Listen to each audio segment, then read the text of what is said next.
Shalom, mes bien-aimés dans le Seigneur, partout où vous êtes, que la grâce de Dieu soit avec vous. C'est encore une fois une opportunité que Dieu me donne de venir partager quelque chose que je suis en train de méditer. Bien-aimés, je suis en train de méditer sur un point. Pourquoi les chrétiens n'arrivent pas à jouir des promesses de Dieu?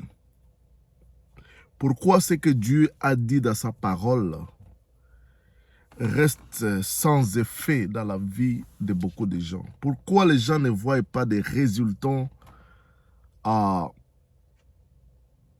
leur vie? Pourquoi on ne voit pas même des choses que les autres voyaient dans les apôtres, les prophètes, et même que les autres hommes de Dieu sont en train de voir dans leur ministère? Pourquoi il y a des blocages? Pourquoi les choses ne marchent pas?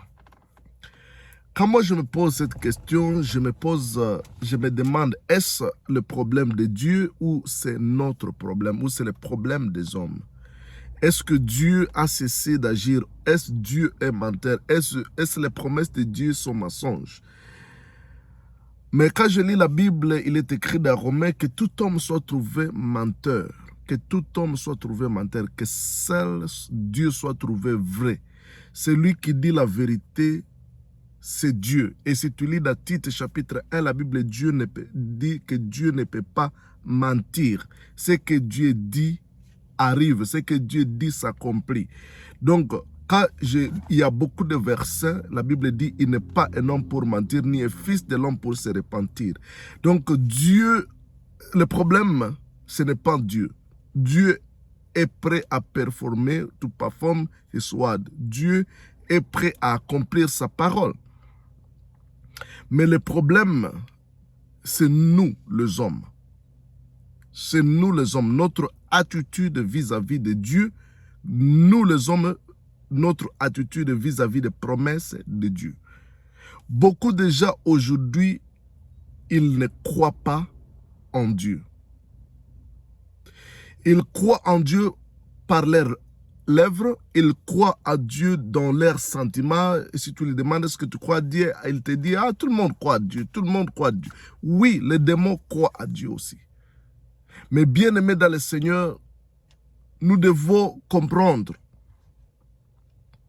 que nous devons, cette croyance à Dieu, la foi à Dieu doit provenir de notre cœur, d'une forte conviction intérieure. Tu crois en Dieu comme un bébé croit à ses parents. Donc tu crois sans réfléchir, tu crois sans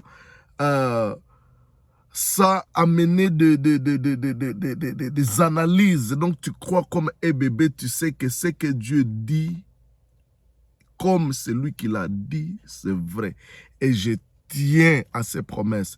Je tiens à ce qu'il a dit. Même si je trouve donc que la parole de Dieu soit le dernier mot sur ta vie. Est-ce que vraiment la parole de Dieu est le dernier mot sur ta vie? Parce qu'il y a des gens qui demandent à Dieu quelque chose, mais ils se créent des options. Ils disent que, ok, oui, j'ai demandé à Dieu, mais il y a ceci et cela, j'ai des options. Donc, si ça n'était pas chez Dieu, donc ça peut passer. Mais bien aimé dans le Seigneur, il faut croire à Dieu, que Dieu soit ton absolu, que Dieu soit celui qui dit les derniers mots. Tenir à la parole de Dieu, croire que ce que Dieu a dit est vrai. Parce qu'aujourd'hui, si les gens sont en train d'aller par-ci, par-là, chercher la délivrance, ils aillent à la montagne, ils aillent chez les prophètes, ils aillent chez les apôtres, ils appellent des gens pour que Dieu les aide. Bien-aimés dans le Seigneur, c'est parce qu'ils ne croient pas à la parole. Mais quand tu crois à la parole, tu sauras que tu as un accès auprès de Dieu. Et la Bible dit que tout ce que tu demanderas à mon nom, il te sera donné. Dieu est capable de te donner tout ce que tu lui demandes. La Bible dit que tout ce que tu demanderas, il te sera donné. Croyez que tu l'as reçu et tu le verras s'accomplir. Le grand problème de l'homme, c'est au niveau de la foi. Est-ce que vraiment tu as la foi en Dieu? Est-ce que vraiment tu crois à Dieu? Est-ce que vraiment tu crois à sa parole? Est-ce que tu crois que réellement il t'écoute? Mais toi, tu sais que pour que Dieu t'écoute, il faut que ce soit un prophète qui va prophétiser sur toi. Il faut que ce soit un prophète qui prie pour toi. Il faut que ce soit un père spirituel. Bien-aimé, je crois au père spirituel, je crois au prophète.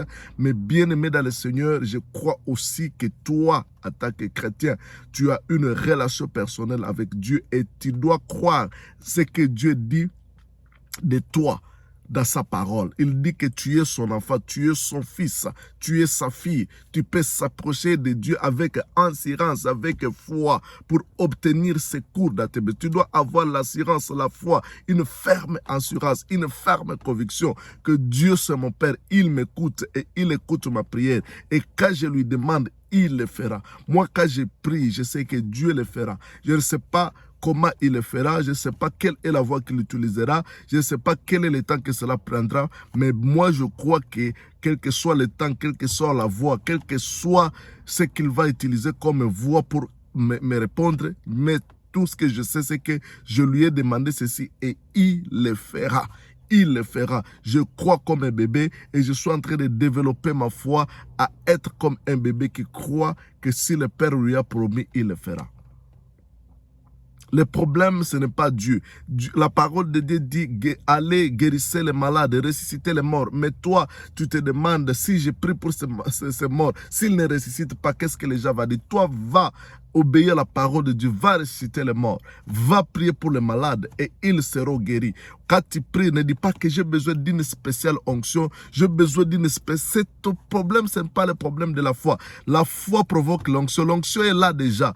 Mais pour que cette onction puisse se manifester, puisse opérer, il est provoqué par la foi. Il faut que tu poses tes mains sur les malades. Par la foi, appelez les gens, ne dis pas que non, Dieu, est-ce que vraiment il faut que je prie pour les malades? Si les malades ne guérissent pas, si tu as toutes ces idées-là, ne prie pas même pour les malades, parce que rien ne te fera. Alors, le grand problème qui fait que nous ne voyons pas l'accomplissement des promesses, Dieu devient comme un menteur. Ce n'est pas que Dieu a cessé d'agir, ce n'est pas que Dieu a cessé d'opérer. Dieu est toujours le Dieu qui a opéré des miracles, qui a ressuscité des morts, qui a fait de grandes choses dans le temps passé.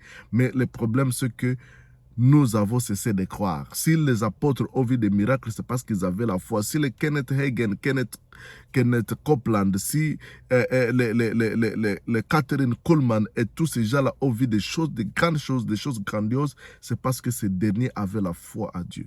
Tout est provoqué par la foi. L'onction est provoquée par la foi. Même quand on te parle de dimension, il faut croire, tout c'est par la foi, bien, mais la foi, c'est la leçon la plus importante. C'est pourquoi, bien, tu dois développer ta foi. Si tu dois développer, la Bible dit, c'est à croire du cœur que nous parvenons à la justice, c'est à confessant de la bouche que nous parvenons au salut. Alors, bien aimé, tu dois avoir la foi. Que Dieu te bénisse. Amen.